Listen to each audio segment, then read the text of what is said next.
नमस्कार एवरीवन, बहुत बहुत स्वागत है हमारी यूट्यूब चैनल पे। आशा करता हूँ सब बच्चों की 12:35 है और स्टॉक में ट्रेड करना है। जाहिर सी बात है, सुबह 10 बजे स्टॉक में ट्रेड करना आसान होता है, लेकिन अभी 12 बजे से ज्यादा हो गए हैं, 12:35 हो गए हैं और स्टॉक में ट्रेड करना थोड़ा सा डिफिकल्ट हो सकता है, क्योंकि मार्केट में थोड़ा सा साइडवेज हो जाता है। मार्केट 12 बजे के बाद तो मूवमेंट खत्म हो जाता है। बाकी अभी भी 2.5 घंटे से ऊपर है मार्केट में, 3 घंटे के ऊपर है मार्केट में ट्रेड करने के लिए। अभी 3 घंटे करेक्ट है। और स्टॉक में ट्रेड करने के लिए मैं आपको एक चीज बार बार बोलता हूँ कि देखो, इंडेक्स में ट्रेड करना एक अपॉर्चुनिटी का गेम है, और एक नया कोई व्यक्ति आता है और डायरेक्ट ऑप्शन में जाता है तो मैं 100% कह सकता हूँ वो लॉस करेगा। क्योंकि लॉस क्यों होता है? क्योंकि मान के चलो आप कोई भी चीज को जानते हो कि पीसीआर क्या होता है, पीसीआर निगेटिव होता है तो ट्रेड लेते हैं, पॉजिटिव होता है तो ट्रेड लेते हो वैल्यू में। लेकिन आप जब नए होते हो या बिगनर्स होते हो तो आपको उसमें चेंजेस क्या हो रहे हैं ये नहीं पकड़ पाते हो। और इंडेक्स में ट्रेड करने के लिए डाटा क्या चेंजेस हो रहे हैं वही इंपॉर्टेंट करता है, क्या डाटा है ये इंपॉर्टेंट नहीं करता। और स्टॉक में ट्रेड करने के लिए चेंजेस आपको ज्यादा कुछ पकड़ना नहीं होता, जो हमें दिख रहा है वही होता है। अब देखो, कभी मैं आपको बताता क्यों कहता हूं कि एक व्यक्ति कोई भी स्टॉक में 10 में से 9 ट्रेड उसके प्रॉफिट में जाएंगे ही जाएंगे, अगर वो 2-3 चीजें इजिली से सीख लेता है। मींस स्टॉक की डायरेक्शन पकड़ना, स्टॉक की स्ट्रेंथ पकड़ना, plus price action. Price action नहीं दिखता, सबको नॉलेज होता है, लेकिन मेन चीज होती है डायरेक्शन और स्ट्रेंथ। मैं बार बार आपसे कहता हूं कि एक व्यक्ति जो प्राइवेट जॉब में 15 से 20 हजार कमाने के लिए अपने लाइफ के 12 घंटे देता है, वो अगर छोटी सी चीजें सीख ले बेसिक और 3 से 4 महीने दे दे, तो मैं आराम से कह सकता हूं कि उतना व्यक्ति एक स्टॉक में आराम से कमा सकता है। स्टॉक में उतना डिफिकल्ट नहीं होता है। स्टॉक देखो, हमारी गलती होती है, हम प्राइस एक्शन पे भरोसा करते हैं। प्राइस एक्शन एक आपका मॉनिटर है, आपको चार्ट देख के ये पता चलता है कि प्राइस क्या चल रहा है, प्राइस मैनिपुलेट क्या हो रहा है, और एक कंफर्मेशन एग्जैक्टली एंट्री कब कर रहा है। लेकिन किस साइड का एंट्री करना है ये डाटा बताएगा, कब एंट्री करना है वो डाटा बताएगा। तो मैं बार बार आपसे कहता हूं कि देखो, आप ऑप्शन चेन में, आप स्टॉक का हो या इंडेक्स का चार्ट बाद में देखते हो। लोग चार्ट पहले देखते हैं, डाटा बाद में देखते हैं, लेकिन मैं कहता हूं आप पहले डाटा देखो, चार्ट बाद में देखो। क्योंकि जब आप, और मैं बार बार आपसे ये भी कहता हूं कि आप जब डाटा रीड करना सीख जाओगे तो आप एक बार किसी भी ऑप्शन चेन को देखोगे और उसका चार्ट देख के बता दोगे कि वो चार्ट क्या है। सबसे बड़ा क्वेश्चन होता है जब आप स्टॉक इंट्राडे में ट्रेड करना ना रहता है तो स्टॉक सिलेक्शन का। सबका यही कहना है कि स्टॉक सिलेक्शन कैसे करें इंट्राडे में। कोई बताता है 2 दिन पहले कर लो, कोई बताता है 1 दिन पहले हम कर सकते हैं ये स्ट्रेटजी, कोई भी एग्जैक्टली नहीं बताता। मैं कहता हूं स्टॉक इंट्राडे में आप 1 दिन पहले कुछ नहीं कर सकते हो, 2 दिन पहले कुछ नहीं कर सकते, क्योंकि मार्केट का हाल जो भी जितने भी यूट्यूब पे प्रिडिक्ट करते हैं कि कल बैंक निफ्टी क्या मूवमेंट करेगा, कल निफ्टी मूवमेंट करे, कुछ भी नहीं है। मार्केट का प्रेजेंट टाइम डाटा ही डिसाइड करता है कि आज मार्केट में क्या होगा। तो अगर हमें डाटा पकड़ना है, मार्केट की स्ट्रेंथ और मार्केट की डायरेक्शन पकड़ना है, तो प्रेजेंट टाइम का जो डाटा चेंजेस है, आप बताओ जो डाटा दिख रहा है वो काम नहीं आता है, हमें चेंजेस पकड़ना होता है। तो 1 दिन पहले का डाटा और आज के मार्केट में कैसे चेंजेस हो सकता है। हाँ, किसी भी स्टॉक जो है वो न्यूज बेस पे चलते हैं, तो अगर आप कोई न्यूज पकड़ दो, 1 दिन पहले कोई क्वार्टरली रिजल्ट आ गया उसका देख ले, कुछ इवेंट हुआ, तो आप किसी स्टॉक को मूवमेंट पकड़ सकते हो आप 1 दिन पहले। लेकिन इवेंट रोज रोज नहीं होते, आपको वो क्या होता है, वो उसको एक नॉर्मल ट्रेड नहीं बोल सकते, वो एक अपॉर्चुनिटी का ट्रेड बोल सकते हो। आपको रोज रोज हर स्टॉक में न्यूज नहीं मिलेगी, बट आपको रोज किसी एक स्टॉक को डायरेक्शन पकड़ना है, स्ट्रेंथ पकड़ना है, तो आपको डाटा रीड करना आना चाहिए। मैं आपसे बार बार कहता हूं कि चार्ट बाद में देखना। जैसे टाइटन है, अब टाइटन में क्या स्ट्रेंथ है, क्या डायरेक्शन है। अब टाइटन में क्या है, टाइटन को मैं चार्ट नहीं देखा, लेकिन टाइटन में बेरिश ट्रेड बनेगा विद कंफर्मेशन। लेकिन इसमें मैं होता तो ट्रेड नहीं करता, क्योंकि इसके रिवर्सल के चांसेस ज्यादा है। ये मार्केट में बेरिश भले जा रहा है, लेकिन कहीं से भी बॉटम लेके बोली जा सकता है, क्योंकि इसकी बेरिश स्ट्रेंथ है ही नहीं है। अगर हम बेरिश ट्रेड बनाए भी तो विद कंफर्मेशन प्राइस एक्शन का स्ट्रिक्ट एसएल और छोटा टारगेट लेके ही हम ट्रेड ले सकते हैं। बाकी इसके रिवर्सल के चांसेस बहुत ज्यादा है। टाइटन में बनेगा ट्रेड बेरिश, लेकिन इसके रिवर्सल के चांसेस बहुत ज्यादा, क्योंकि इसकी स्ट्रेंथ है बुलिश और इसमें बेरिश स्ट्रेंथ नहीं है। एग्जैक्टली ये तो ये मार्केट जैसे देखो, अब ये टाइटन है तो बेरिश, थोड़ा सा लो गया, हाई गया, उसके बाद मार्केट क्या डबल टॉप बना के मार्केट नीचे है। अब यहाँ से मार्केट डबल बॉटम बना के मार्केट ऊपर भी जा सकता है। तो रिवर्सल के चांसेस क्या है, बहुत ज्यादा है। तो मार्केट में हम क्या कर सकते हैं, अगर ट्रेड भी लेते हैं तो विद कंफर्मेशन नेक लाइन, यानी मार्केट ब्रेकआउट रिट्रेस सेक्शन चाहिए ही चाहिए। तो ये चीजें मैं चार्ट तो नहीं देखता, ये मैं डाटा से ही समझ जाता हूँ कि मार्केट का कैसा बिहेव करेगा। और भी कोई भी स्टॉक लगाते हैं, जैसे मैं उसमें ट्रेड करना चाहिए कि नहीं करना चाहिए, कोई भी स्टॉक लगाते हैं, मान लो डिविस लाइव लगा दिया। डिविस लाइव में क्या है, तो डिविस लाइव में 6000 एंड 5000 9000 एंड 9000, ठीक है। डिविस लाइव बुलिश ट्रेड बनेगा, लेकिन इसकी स्ट्रेंथ बहुत ज्यादा नहीं है। ये रिवर्सल भी नहीं करेगा, लेकिन इसकी स्ट्रेंथ बहुत ज्यादा नहीं है। हम ट्रेड ले सकते हैं विद कंफर्मेशन और छोटा मोटा टारगेट ले सकते हैं इसमें डिविस लाइव में। एग्जैक्टली ऐसे ये क्या बोला, इसकी स्ट्रेंथ बहुत ज्यादा नहीं है। मार्केट ओपन हुआ यहाँ पे, एग्जैक्टली थोड़ा सा लो गया, उसके बाद ये हाई, ऐसे कि ये ऐसे ही जाएगा, लेकिन इसकी स्ट्रेंथ बहुत ज्यादा नहीं है। तो मैं आपसे बार बार कहता हूँ कि हमें स्टॉक सिलेक्शन करना, हमें एक स्टॉक ऐसे पकड़ना है जो आज एक तरफा हो। लास्ट तक बने रहिए, बताता हूँ। देखो, अभी 12:45 बज रहे हैं और याद होगा मार्केट में आज निफ्टी बैंक में कोई ट्रेड मिला नहीं। हमें एक स्टॉक ऐसे पकड़ना है जो, देखो मैं आपको बार बार बताता हूँ, स्टॉक 3 तरह की डायरेक्शन है। एक स्टॉक ऐसे होते हैं जिसका डाटा होता है वो मार्केट जब से ओपन होते एक तरफा बुलिश या बेरिश जाते हैं और लास्ट क्लोजिंग तक मार्केट ऊपर जाता है। तो पहला इस तरीके की डायरेक्शन होती है। दूसरी हमारी मार्केट जाता तो स्मूथ बाइंग है, लेकिन कहीं से भी रेजिस्टेंस पाके रिवर्स कर जाता है, मतलब या बॉटम पाके ऊपर चला जाएगा या टॉप पाके बेरिश चला जाएगा। और एक स्टॉक होता है जाता तो आपको ऊपर दिखता है, लेकिन वो काफी मशक्कत करता है, फिर ऊपर जाता है, फिर नीचे गिरता है, फिर ऊपर जाता है, फिर नीचे गिरता है, ऐसे। तो आपको चार्ट में तो दे जाते हुए ऊपर दिखेगा, लेकिन उसको बड़ी मशक्कत करना पड़ेगा। तो पहला हमारा माइंडसेट यही रहे कि पहला हमारा स्टॉक क्या मिले, एक तरफा मिले, जिसमें एक साइड का ही मूवमेंट हो और सबसे ज्यादा स्ट्रेंथ हो। तो देखो हम ऑप्शन चेन में एक एक करके स्टॉक ढूंढेंगे तो जाहिर सी बात है मिल जाएगा, लेकिन उसमें बहुत जैसे कोटक बैंक है, कोटक बैंक में 35,000, 19,000, 13,000 एंड 25। कोटक बैंक में अच्छा बुल स्ट्रेट बनेगा, लेकिन क्या पता कोटक बैंक से भी कोई अच्छा स्टॉक हो। मतलब मुझे 182 एफएनओ स्टॉक है और मुझे 182 स्टॉक में एक स्टॉक ऐसा चाहिए जो एक तरफा हो। तो ऐसे स्टॉक में मुझे ट्रेड करने के लिए मैं आपको बार बार बताता हूं कि मुझे जब तक मैं कैसे जज कर सकता हूं कि 182 स्टॉक में टॉप पे नंबर 1 पे स्टॉक कौन सा है। तो नंबर 1 पे स्टॉक जैसे कि मैं आपको बताता हूं option chain stock, option chain seats पे चलते हैं। वहां पे क्या होता है, हमें 182 स्टॉक में एक तरफा स्टॉक कौन सा है और सारे डाटा हमारे सामने आ जाए तो हमें यह पता चल जाएगा कि सबसे बेस्ट स्टॉक कौन सा है। 182 स्टॉक में सबसे बेस्ट स्टॉक कौन सा है, सबसे ज्यादा स्ट्रेंथ किसकी है। जैसे यहाँ पे अगर स्ट्रेंथ देखें तो सबसे ज्यादा आईसीआई की है, आईसीआई बैंक की सबसे ज्यादा, नहीं पेज इंडिया की है सबसे ज्यादा स्ट्रेंथ। तो हमें एक स्टॉक ऐसे पकड़ना है जो 182 स्टॉक में सबसे बेस्ट हो। तो लास्ट तक बने रहिए प्लीज, नए चैनल को सब्सक्राइब कर लीजिएगा। एक स्टॉक हम पिक करते हैं। सो फाइनली अगर बात करें ऑप्शन चेन के सीट्स में तो 182 स्टॉक में अगर सबसे टॉप पे कोई है तो पीवीआर आईएनएक्स है, जिसका पीसीआर 1.01 है और इसका सीपीआर 2.11 है और इसका 2.53 की चेंज इन पीसीआर है। अगर हम बात करें तो ये एलो में है, यानी रेडी टू मूव है। अगर कह सकते हो कि मार्केट में चेंज इन पीसीआर 2x की स्ट्रेंथ है, तो सबसे पहले इसको चेंज इन कॉन्ट्रैक्ट में लगाएंगे। तो देखो मार्केट के साथ साथ इसका डाटा भी इंक्रीज हो रहा है, प्लस इसका ऑप्शन चेन भी एक बार लगे। देखो यही चीजें अगर मैं आपको ऑप्शन चेन में एक एक करके ढूंढता तो मुझे समय लगता है, लेकिन सीट्स में क्या है, एक बार में आपको ये स्टॉक फर्स्ट नंबर पे 182 स्टॉक में मुझे मिल गया। अब अगर बात करें ऑप्शन चेन में तो एक बार हम इसको देखते हैं, लास्ट तक बने रहिए। And PVR, okay, PVR NF इसका स्ट्रेंथ देखो, इसका कॉन्ट्रैक्ट भी ग्रीन है 20,000 एंड 9,000, यानी 2x की स्ट्रेंथ है, 4,984 एंड 4,980। मतलब 182 स्टॉक में कोई अच्छा स्टॉक है तो सबसे बेस्ट ये है, ठीक है। अब इसमें ट्रेड करने के लिए हमें क्या करना होगा, हमें सबसे पहले इसको चार्ट पे लगाएंगे और क्या ये मार्केट बिहेव कैसे करेगा। तो ऑलरेडी मूवमेंट बहुत अच्छा कर चुका है। अगर बात करें तो 9:15 बजे हाई लो, एग्जैक्टली हाई और ये लो और ये हाई, तो मार्केट और हाई लो लगाते हुए जाता जा रहा है। इसको सबसे पहले वन डे टाइम फ्रेम में लगाएंगे तो मार्केट तो मूवमेंट तो काफी अच्छा कर चुका है। तो क्या मूवमेंट और कर पाएगा, तो एग्जैक्टली ये वाला रजिस्टेंस जोन है 1722, तो यहाँ तक जाना चाहिए। हॉरिजॉन्टल जोन की अगर बात करें तो ये वाला हमारा horizontal zone one day time frame 87 का हॉरिजॉन्टल जोन है। तो वन डे टाइम फ्रेम में अगर हॉरिजॉन्टल जोन की बात करें तो एक हॉरिजॉन्टल जोन तो हमारा ये लग रहा है एग्जैक्टली ये वाला हॉरिजॉन्टल जोन। यहाँ पे अगर मैं इसको जूम इन करूं तो ये वाला वन डे टाइम फ्रेम का हॉरिजॉन्टल जोन जो है हमारा सबसे बेस्ट है। देखो ये वाली जो कैंडल्स का बॉडी का हॉरिजॉन्टल जोन लिया, ये कैंडल्स का ये सपोर्ट है, दूसरी कैंडल्स ये है और वन डे टाइम फ्रेम में सपोर्ट, और तीसरी कैंडल्स ये है।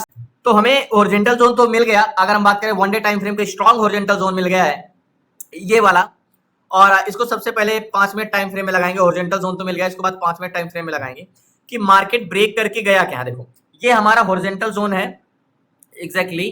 अब मार्केट ये ब्रेक करके ऊपर गया है। अब प्राइस एक्शन के हिसाब से तो अभी हमारी एंट्री नहीं हो रही है क्योंकि ब्रेक करेगा तो, लेकिन गैन कैलकुलेटर का क्या कहना, क्या गैन कैलकुलेटर के हिसाब से एंट्री हो चुकी है। तो सबसे पहले यहाँ पे देखेंगे तो हॉरिजॉन्टल जोन का प्राइस क्या है, 1698 एग्जैक्टली। अगर हॉरिजॉन्टल जोन के प्राइस देखें तो 1698 रुपए,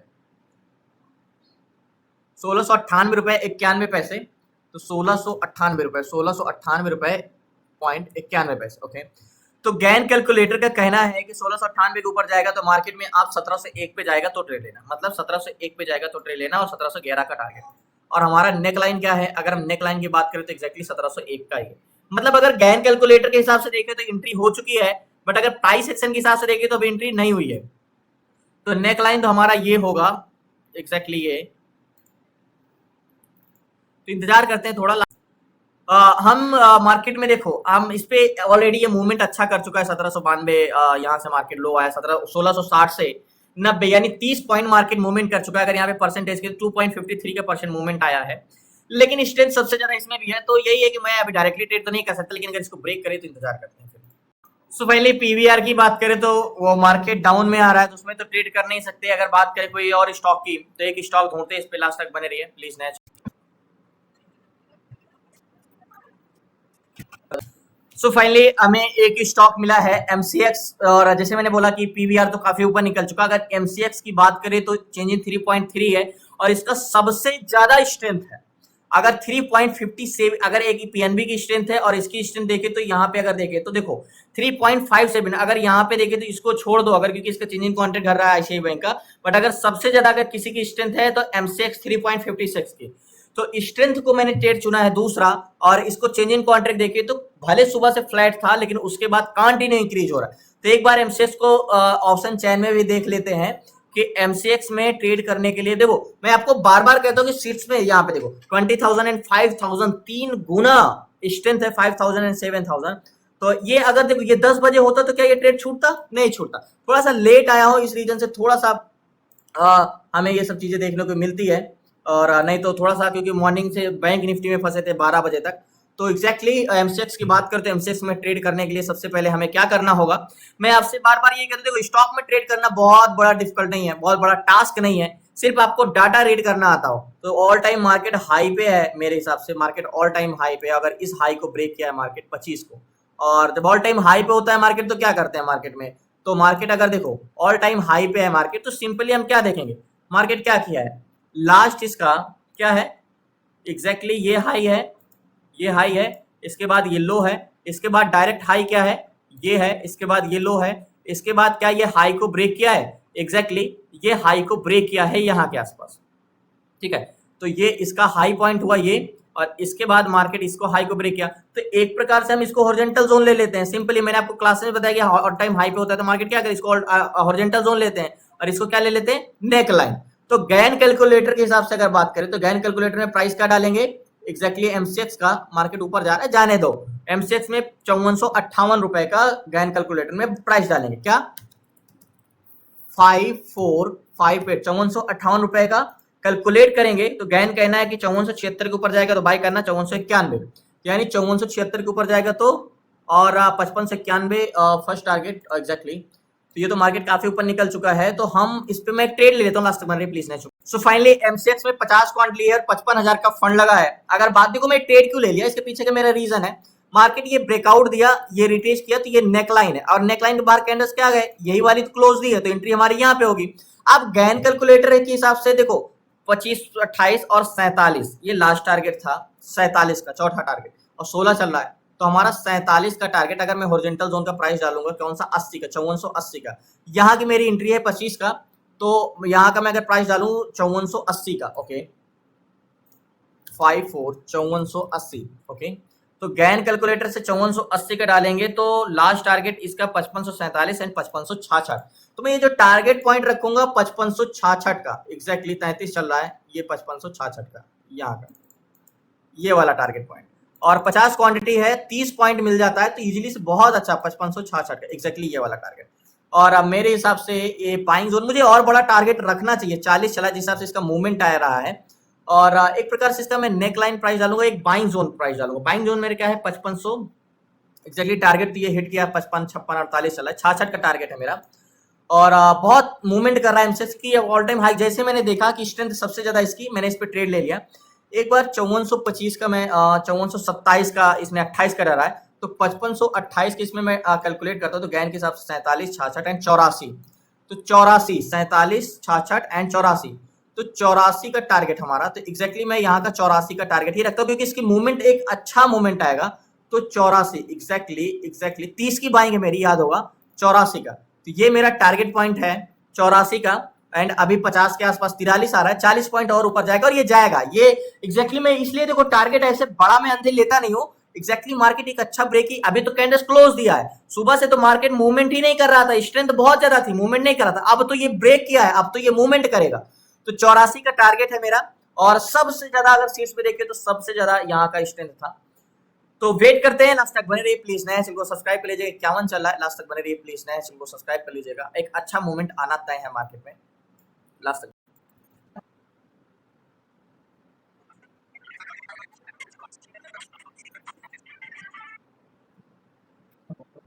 तो फाइनली अगर मैं बोलूं आपसे कि मार्केट ही ज्यादा तक लो को टेस्ट करने जा रही है, 25-26 की तो हमारी बाइंग है, अभी कॉस्ट टू कॉस्ट आ गए हैं। अब देखो मार्केट एग्जैक्टली कहां तक जा सकता है, देखो ये यहां तक आ सकता है, तो मार्केट में अगर बड़ा टारगेट है तो बड़ा रिस्क भी रखना होगा। वैसे मार्केट तो यहीं तक आएगा, लेकिन अगर मैं आपसे बता दूं तो मार्केट इसको टेस्ट करने आ सकता है। बट मैं फिर से बता रहा हूं, मार्केट में स्ट्रेंथ बहुत ज्यादा है और ये बहुत अच्छा मूवमेंट करने वाला है। एग्जैक्टली अगर मैं कह सकता हूं कि अब तो ये बूस्ट करेगा, तो टारगेट पॉइंट हमारा ये है 84 का। इंतजार।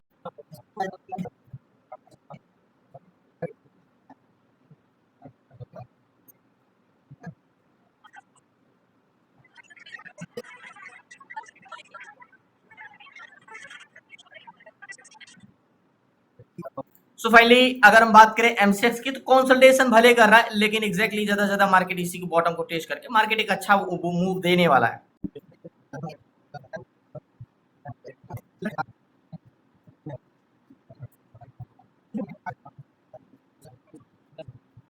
सो फाइनली एमसीएक्स की बात करें तो वही अभी 58-60 चल रहा है, जो हाई है ये, और इसको भी ब्रेक करे तो बहुत जल्दी ये देखो, ये तो टारगेट देगा ही देगा। याद होगा बाइंग प्राइस हमारी यहाँ पे है 25 के आसपास है, और 56 चला। टारगेट मैंने बड़ा इसीलिए है क्योंकि इसकी अगर स्ट्रेंथ देखोगे, एमसीएक्स कहाँ गया, वोल्टास डिविसलाइव एफएसएल नीचे गया है, छोड़ो। यहाँ पे 3 पॉइंट की स्ट्रेंथ थी, बहुत ज्यादा स्ट्रेंथ है। अगर यहाँ पे अगर आप देख लो, यहीं पे देख लेते हैं ऑप्शन चैन में, एक तरफ 5 है, एक तरफ 20 है, यानी 3 गुना 3.57 की स्ट्रेंथ है। तो देखो ये अगर यहाँ पे मिलता तो हमारे लिए और बेटर होता। यहाँ पे हमसे ट्रेड जरूर छूटा है, लेकिन ये अभी और एक बड़ा मूवमेंट करेगा ही करेगा, तो इसलिए मैं होल्ड हूँ। जल्दी मार्केट बॉटम से ऊपर जाएगा।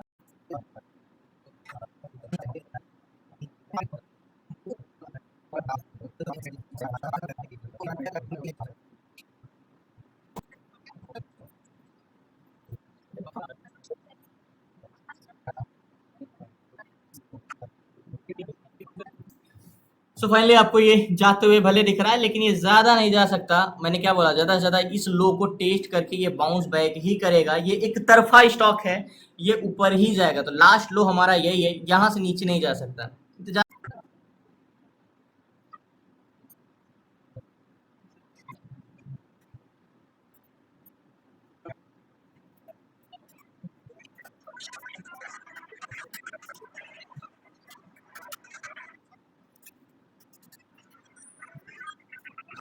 सो फाइनली याद होगा यहाँ की बाइंग है, और मैंने बोला था ना ये ज्यादा जाएगा नहीं, बस लो को टेस्ट करके ऊपर ही जाएगा। और जितनी बार बॉटम टेस्ट का स्ट्रेंथ बढ़, क्योंकि ये ऐसे स्टॉक एक तरफा होते हैं। मैंने आपको एक चीज बताया ना कि एक तरफा स्टॉक जो शुरुआत तो ओपन होते हैं, लास्ट तक हाई जाता है, और इसकी स्ट्रेंथ भी बहुत ज्यादा है। तो ये हाई को तो ब्रेक कर दिया है यहाँ पे, और एग्जैक्टली इसको ब्रेक करता है तो ज्यादा पॉइंट बचा नहीं टारगेट को, मतलब थोड़ा सा ऊपर जाता है, 67-70 पहुंच गया, थोड़ा सा टारगेट 70 पहुंचने वाला है। इसने हाई को भी ब्रेक कर दिया, एग्जैक्टली ये हाई को, और मूवमेंट आना ही, ये तो और ऊपर जाएगा, इसलिए मैंने बड़ा टारगेट। नहीं तो याद होगा मैंने यहाँ पे एंट्री किया, यहाँ तक कुछ प्रॉफिट हो ही रहा था, मैं निकल जाता। मार्केट की स्ट्रेंथ बहुत ज्यादा है ऐसे स्टॉक को। मैंने आपको सीट्स में देखो, सीट से यही फायदा होता है कि हमें 182 स्टॉक में टॉप का डाटा कौन है, सबसे टॉप का डाटा, बेस्ट डाटा कौन सा, ये हमें पता चल जाता है। तो वेट करते हैं, लास्ट तक बने रहिए। एमसीएक्स अभी 75 चल रहा है, थोड़ा सा और ऊपर जाता है 77, ये 84 पे जाएगा तो मैं पोजीशन अपनी स्क्वायर अप कर दूंगा, एग्जैक्टली ये 84। तो लास्ट हाई अभी तक ये 79 तक गया है, थोड़ा सा और बस मार्केट से मैं स्क्वायर।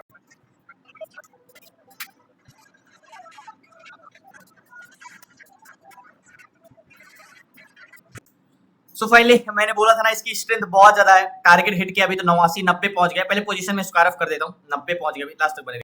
सो फाइनली याद होगा कि मैंने बाइंग जो किया था 30 के आसपास किया था, और मैंने बोला था ये एक तरफा स्टॉक है क्योंकि इसकी स्ट्रेंथ बहुत ज्यादा है, इसलिए मैंने इसका टारगेट बड़ा टारगेट लिया। और क्योंकि कैंडल्स क्लोज होने पे हमने ट्रेड लिया था करीब यहाँ के आसपास, 30 के आसपास यहाँ पे, और उसके बाद मैंने टारगेट 84 का लिया, कह सकते हो 50 पॉइंट का टारगेट मिला 50 क्वांटिटी में, और अभी तो 5600 को भी क्रॉस कर दिया। ये एक तरफा स्टॉक है, इसमें स्ट्रेंथ बहुत ज्यादा है। मैं क्यों कहता हूं आपसे बार बार, मुझे क्यों इस पे भरोसा है, एमसीएक्स पे मैंने ट्रेड लिया यहाँ पे आके सीट्स पे, क्योंकि इसकी स्ट्रेंथ सबसे ज्यादा थी और सबसे ज्यादा ये मार्केट मूवमेंट कर रहा था। और लास्ट तक बने रहिए, लास्ट में आपसे जरूर मिलता हूँ एक बार, और अभी थोड़ा सा मैं बिजी हूँ, बाहर हूँ, मैं आपसे लास्ट में जरूर मिलता हूँ आपसे मैं। सो फाइनली याद होगा एमसीएक्स में मैंने ट्रेड लिया था जो कि एंट्री पॉइंट मेरी यहाँ की थी और यहाँ के आसपास का, और टारगेट पॉइंट मेरा यहाँ पे था। अभी तो मार्केट 5500 को 5600 को ब्रेक करके 5700 पहुंच गया, इतना ज्यादा। अब देखो मैंने ट्रेड कहाँ पे लिया था, याद होगा मैंने एंट्री पॉइंट यहाँ पे बनाई थी और टारगेट पॉइंट यहाँ का रखा था। मेरा भी टारगेट छोटा नहीं था, टारगेट बड़ा था, लेकिन मैंने क्या बोला, स्ट्रेंथ नापना क्यों, स्ट्रेंथ बहुत ज्यादा था। C3 में हमने देखा 3.57 की स्ट्रेंथ थी, इतनी ज्यादा। तो इतनी ज्यादा स्ट्रेंथ थी, ये तो मूवमेंट आना ही तय था, इसलिए मैंने पीवीआर को छोड़ के एमसीएक्स को मैंने पकड़ा था। तो ये चीजें मैं क्यों आपसे बार बार कहता हूं कि स्टॉक में ट्रेड करना बहुत डिफिकल्ट नहीं है, बस चीजें को हमें स्ट्रेंथ, डायरेक्शन, गैन कैलकुलेटर के किस हिसाब से, क्योंकि आप जब तक डायरेक्शन नहीं पकड़ोगे ट्रेड नहीं ले सकते। चलो हमने डायरेक्शन डिसाइड कर लिया, उसके हिसाब से आपको जब तक स्ट्रेंथ नहीं पता होगी, आप स्ट्रेंथ के हिसाब से टारगेट सेलेक्ट नहीं करोगे। आपने स्ट्रेंथ पता कर लिया तो एग्जैक्टली किस पॉइंट पे टारगेट होगा, तो आप गैन कैलकुलेटर का target and one day time frame के हॉरिजॉन्टल जोन का, one day time frame candles का टारगेट, दोनों को मिला के आप टारगेट डिसाइड करोगे, तब जाके हमारा एक टारगेट बनता है। तो धन्यवाद आपका, शुक्रिया। मैं क्यों आपसे बार बार कहता हूं कि अगर आप एक प्राइवेट जॉब करते हो, आप एक 1500 कमाने के लिए अपने लाइफ के 12 घंटे जॉब करते हो, तो देखो चीजें आसान नहीं है, लेकिन चीजें सीखने पे आ जाओ तो कोई भी चीजें डिफिकल्ट भी नहीं होती।